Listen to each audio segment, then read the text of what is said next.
In this video, we're going to cover how to drain the water from your water container. Doesn't matter if you have a tub or a barrel, the process is the same, but we will be using the water pump that is inside of your water filtration cabinet. To do this efficiently, we will use this part that many of you have.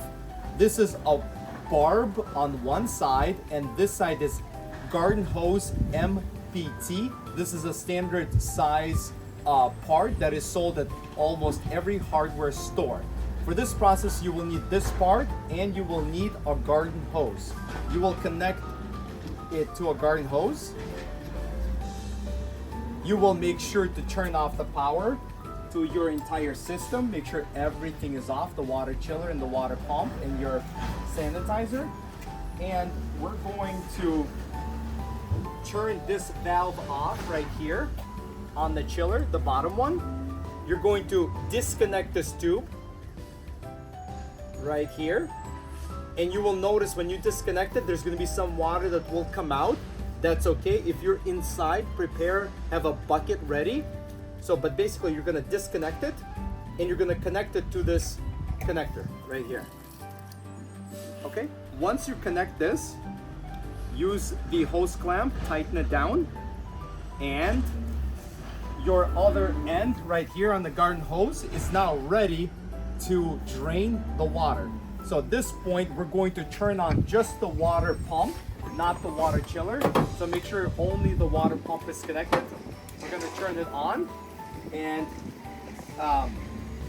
after a while, this is a long water garden hose. You will see that the water will start coming through here. Of course, there might be a little kink. So now we basically ready. You will see the water flow is very strong. It will take roughly 10 to 15 minutes to drain this entire 100-gallon water tank, and it will be empty. As the water gets down to that bottom water hole, we're going to use the drain assist. This is the part that we are calling drain assist. It connects to the bottom hole inside of your water container. You have received, some of you received two versions of this, either a threaded version or a snap fit version. If on the inside of your connector here, if this is threaded, please use the threaded version. If not, just use the snap in. Basically how this works, I'm going to put my hand in and I'm going to place it inside.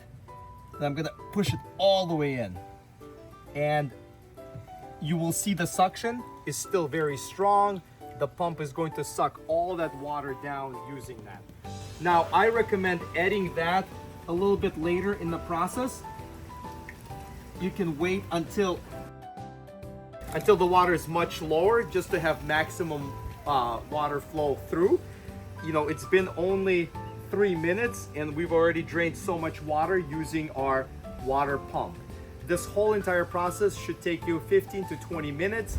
Once the water is drained, you can clean the tub. We recommend using non-chemical filled cleaning type of solutions because this is for wellness after all. At the end of that cleaning, you can use like a Clorox wipe or something like that, and then quickly rinse it off. And when you do that, you want to disconnect your water container so you can tilt it and get all of that water out and all of the cleaning solutions. After that, fill it back up with water and you're good to go.